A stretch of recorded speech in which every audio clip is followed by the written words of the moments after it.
Hey, what's up guys? It's Pat and welcome back to another mod showcase. And today we're going to take a look at the Frontier Ultimatum Craft mod. And if you like giant weapons in boss fights, you're really going to enjoy this one.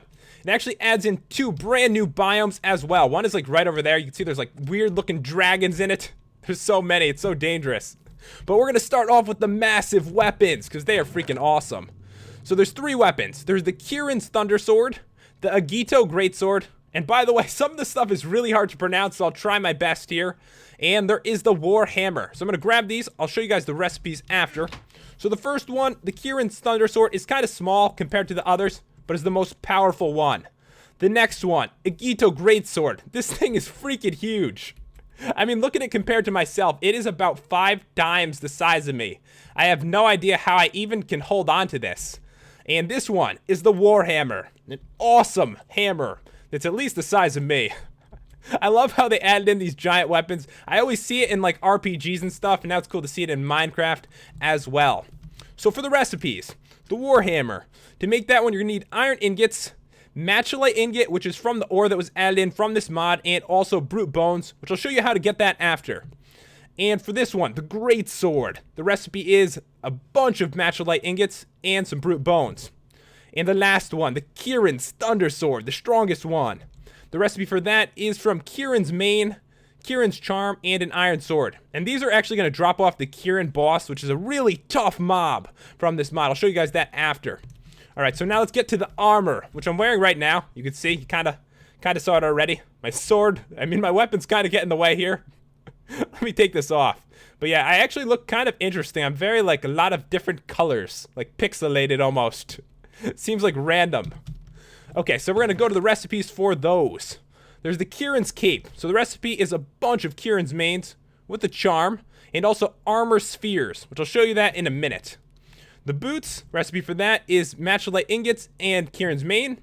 The legs, a bunch of Kirin's mains with 1 Kirin's charm, and the last one is the crest. And the recipe is Kirin's mains, a charm, and an armor sphere. So in this mod, there are 2 kinds of ores. I think this is an ore, I'm not sure, but you definitely smelt it. So there is matcholite and there is armor spheres, which are right here. They look kind of interesting. So if you actually take these, let me grab one of each, and you can smelt them both. So this one, I'll put the armor sphere in there, and I will put in the matcholite ore in there. And when this one comes out, it actually comes out as the armor sphere again, which is kind of weird. By the way, this is a work in progress mod, so that's probably why they just haven't renamed it. So now I have 2 armor spheres that obviously look a bit different, but these are for the recipe, so it's pretty important. And right here, we've got 2 matcholite ingots. As you can see, they have turned into 2 after we've smelted them. So that's basically how you get that stuff. So now for some of the bosses. And this one is the strongest one, the Kirin. And it actually drops the Kirin's Mane and the Kirin's Charm, but not 100% drop rate. I killed it like 10 times trying to find out what it actually dropped, and sometimes it drops nothing, by the way. So important to know that. And it spawns in the snow and swamp biomes. So we're going to fight this. We have the best gear on. It probably will be still very difficult, so we'll try. It has like lightning moves. It has 1,150 hit points. You can see it's striking lightning, and now it's freaking raining. But I'm fighting it. We have the best gear. You will not have this gear on since you actually have to kill it to get this gear. But it has 3 moves, and they're all lightning moves, and they're just more powerful each time. Like there's one that shoots 1 bolt down, then there's one that shoots like a few bolts, and its most powerful shoots like bolts all over the freaking place.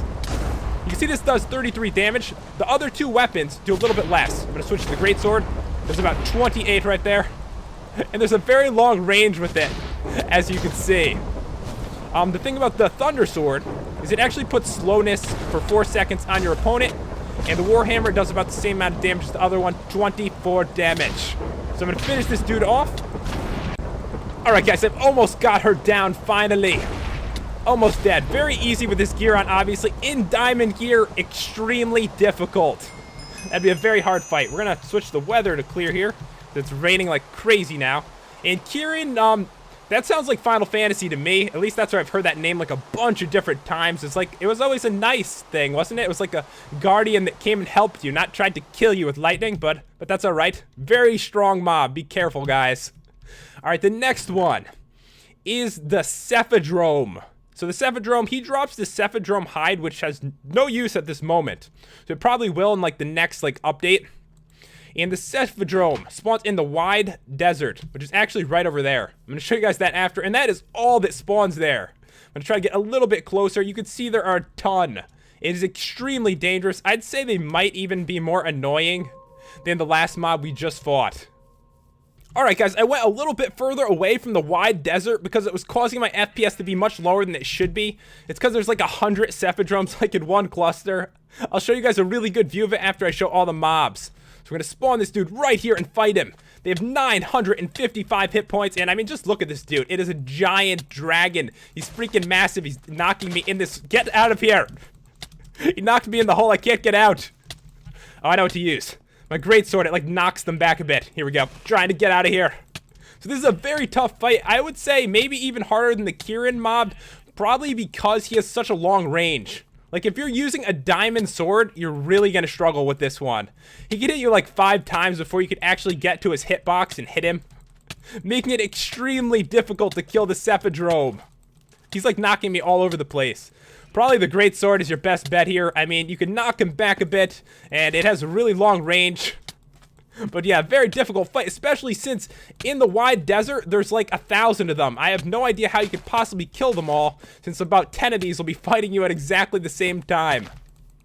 Alright guys, so the next mob is actually really similar. It is the Cephalos, which is, you know, related, I guess, to the other one, because you'll see it looks like identical to him. But he's a little bit smaller and not as strong. He only has 55 hit points, and this one you definitely could kill. I've noticed his hitbox is a little weird, like you can't hit him in the tail or anything. He, like, evaded my attack right there. You can only hit him in the nose. It's something I've noticed. Like, right now, I'm not doing any damage. I'm trying to get over there. He keeps moving all over the place. Hold on for 1 second, man. Gotta hit him right there. Right? Damn it. Why can't I hurt you? Oh, there we go. Yeah, he's a very small hitbox for some reason. I'm not sure why. It definitely needs to be increased a little bit. But the drops on him are exactly the same as the other one. So they both drop the weird, like, Cephadrome hides.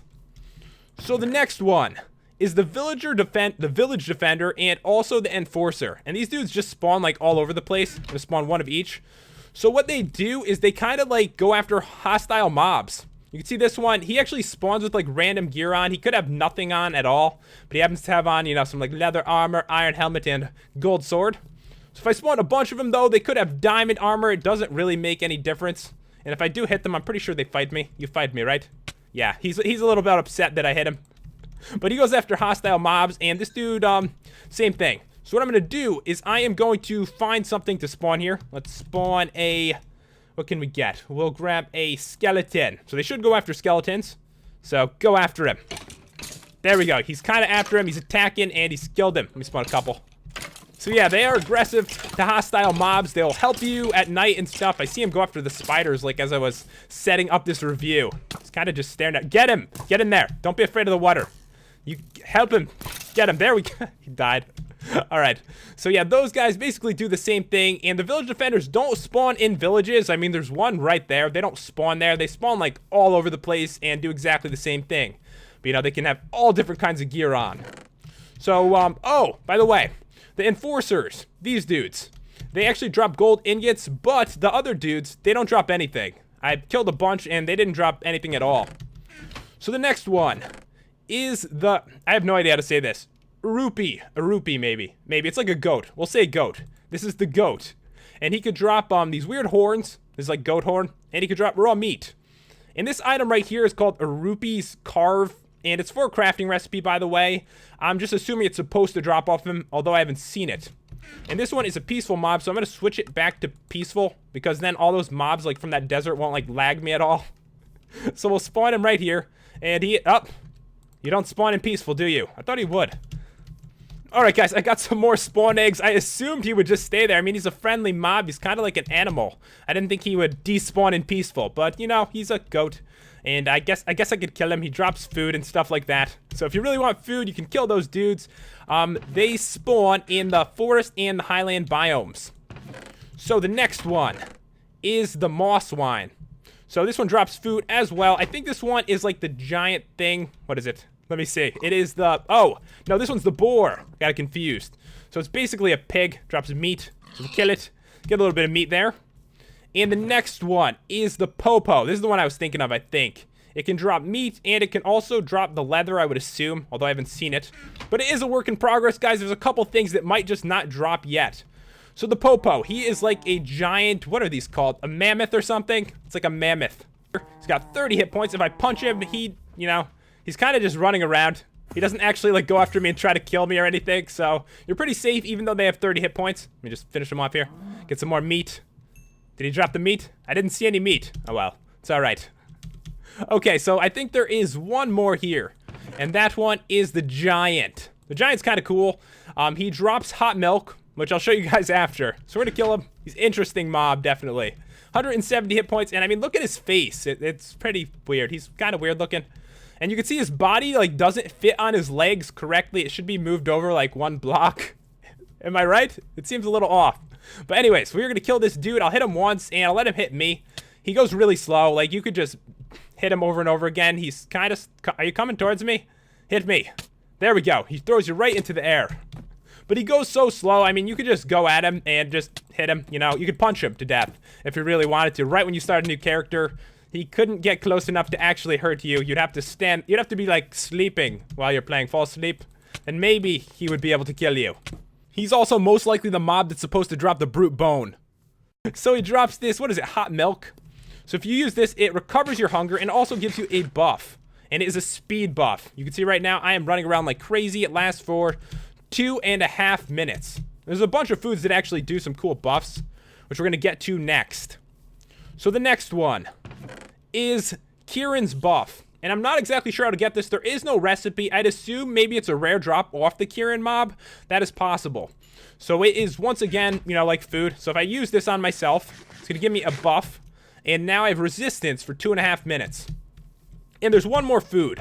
And this one is the buffed Popo meat. So if you take raw meat, let's look at the recipe right here. So you're gonna need to cook your meat. You're gonna need bread and 2 Kieran's buffs, and you get buffed Popo meat. So this is the same thing. It gives you a buff and it gives you a jump boost, but the only thing is you still take damage while you have the jump boost on. I have like no hunger right now. Let me just do this. Splash potion of hunger. I was ready for this, guys. So I'll grab this and show you. So they probably should add something so you don't actually take fall damage. Oh god, it's raining. Switch that off. Such bad weather. Alright, so hopefully my hunger goes down. It really doesn't seem to want to. I've actually noticed that it maybe is possible that some of this gear prevents your hunger from going down very quickly. I really haven't had my hunger go down much at all, like setting up for this review and testing it. So I've had to actually make these potions of hunger to make it go down. As you can see right now, it is not... Oh, it finally went down a little bit. There we go. Thank God. All right, we'll use this. All right, so now I have jump boost for 2.5 minutes, and I can jump high, but, you know, it kind of hurts me. Although I'm not taking any damage because I have probably because of my, like, resistance and all my gear and stuff. But before, when I was jumping all over the place, I was taking damage. Alright guys, so I waited for my resistance to wear off to see if this actually hurts me. I know it was hurting me before, and yeah, it does do damage to you. So to be careful, they probably should add in something so you don't take any damage at all when you jump with this on. Because it's cool to be able to jump around, but not when you get hurt and it kills you. Alright guys, so there is one more thing, and this one is the Monster Smoke. And the recipe for it is matchalite ingots, and also the Arupi's carve, which probably is pronounced horribly wrong. But it's kind of cool. So what it actually does, it makes it so like mobs slow down. You throw it into them and it like puts slowness effect on them.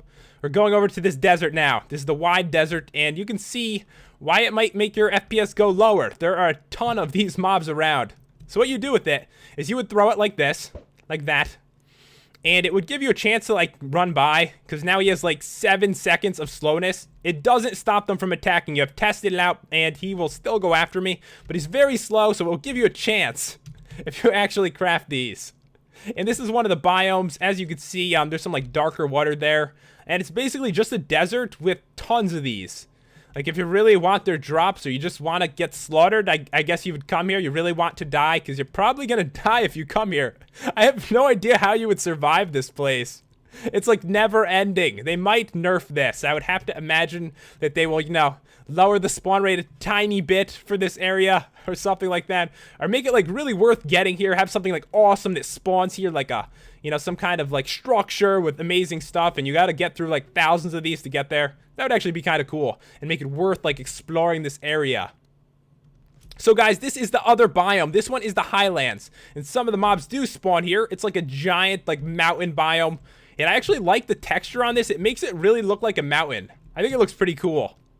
But anyways, guys, this mod adds in 2 brand new biomes, some giant weapons, boss mobs, and some other mobs as well. And there's some pretty cool like healing foods and stuff too. If you want to check this mod out, the download is in the description. And if you enjoyed the review, I'd really appreciate it if you left a like and subscribed. Thanks for watching, guys. I will see you next time.